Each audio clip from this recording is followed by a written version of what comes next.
संत जी भगवान से कह रहे कि जल में डुबाए देव, अग्नि में तपाए देव, चाहे तो वो विषधर नाग से कटाए देव, पर हमें वृंदावन छोड़ने को आदेश न दे।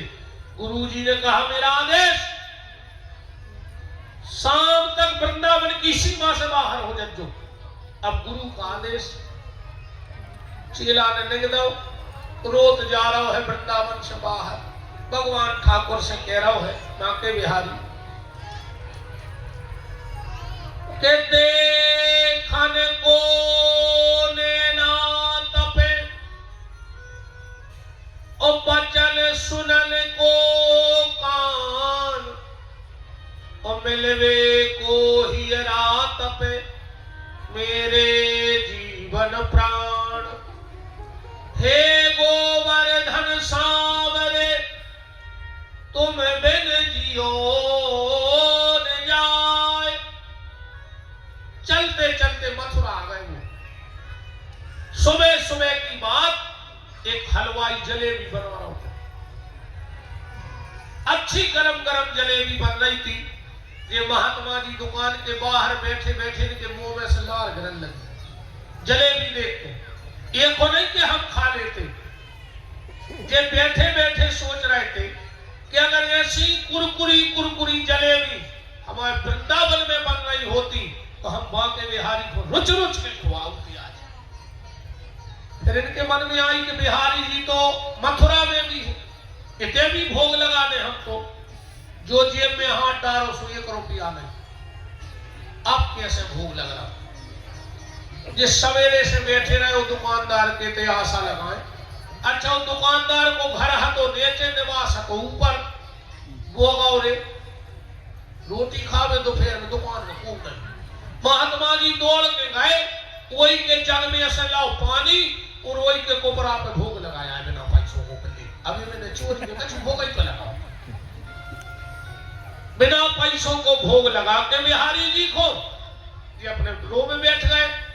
शाम को जब भोग कहां लगो? मथुरा में।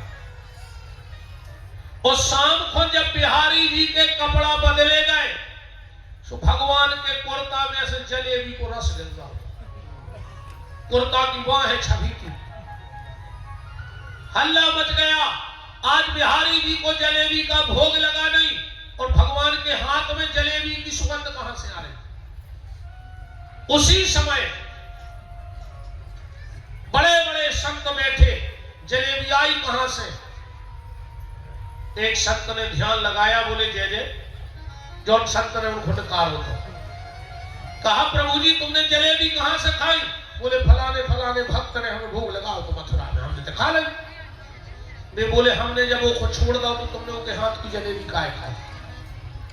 बिहारी जी बोले सुनो गुरु जी, तुम्हें आओ गुरु, तुम हो समर्थ, तुम त्याग भी सकत हो, तुम अपना भी सकत हो, पर हमें आए भगवान, हमें सिर्फ अपनाना आता है, हमें छोड़ना नहीं आता है। मैंने उसको नहीं छोड़ा है।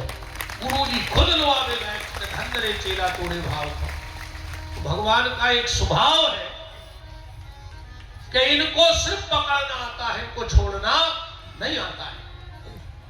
पूतना उड़ी रे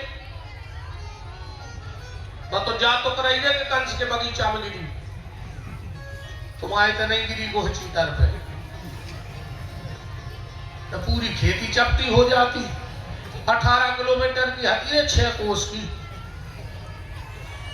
मुझे कहा निपटते के गांव दब जाते। नंद बाबा आए, पूतना मरी थी। अच्छा जैसे ही पूतना भगवान को लेकर गई, यशोदा जी तो बेहोश हो गई। गांव के गाय नशेरी लगाई, कन्हैया को तारे, यशोदा जी के ले आई। जब बेहोशी की अवस्था में यशोदा को हाथ ठाकुर जी के सिर पे रखवाना, जब यशोदा को होश आई, पूरे गांव के बोले मैया तुम आओ, कन्हैया ठीक है ठीक है। एक बात और है, डॉक्टर मुड़ पटक के मर जाए जो बाल बच्चों मुंह भरने बोल पात हो हल्को सो और वो बीमार हो जाए, डॉक्टर मूड पटक के मर जाए, मेरे बताई को भरोसा नहीं हो कि हमारा बात बच्चा ठीक होगा। वो की खुद की दवाई है, और वह जब खुद की दवाई कर लेते सुबह जान जाते हमें हो कोई तकलीफ न आई। बताई की कौन सी दवाई है? वह अपने बाल बच्चे खोली में ले लेवे और पेट भर के भोजन कर लेवे को बच्चा, तो बताई समझ जाते अब बच्चे ने कहा अब ठीक कहा। सब गांव ने कही कि ठीक है, पर जब यशोदा जी ने गोदी में ले लाए, पेट भर के कन्हैया ने पैपान कर लो, फिर यशोदा ने जक्की से मर गई हुज्जे। एक बोलो हम बता रहे बात, जब अपने कन्हैया लेके भगी हुज्जे सुन पाँव में उपटा घर को ठीक हो। नंदा बाबा बोले कायरे का हम भाग पिए, अगर पाँव में ठोकर घली होती तो जब मुंह के भर गिरती जा डरी सीधी उपटा में नहीं मार सकती। बताओ चलिए पाँव में ठोकर लगत तो उल्टो करे तो मुंह के भर गिरा।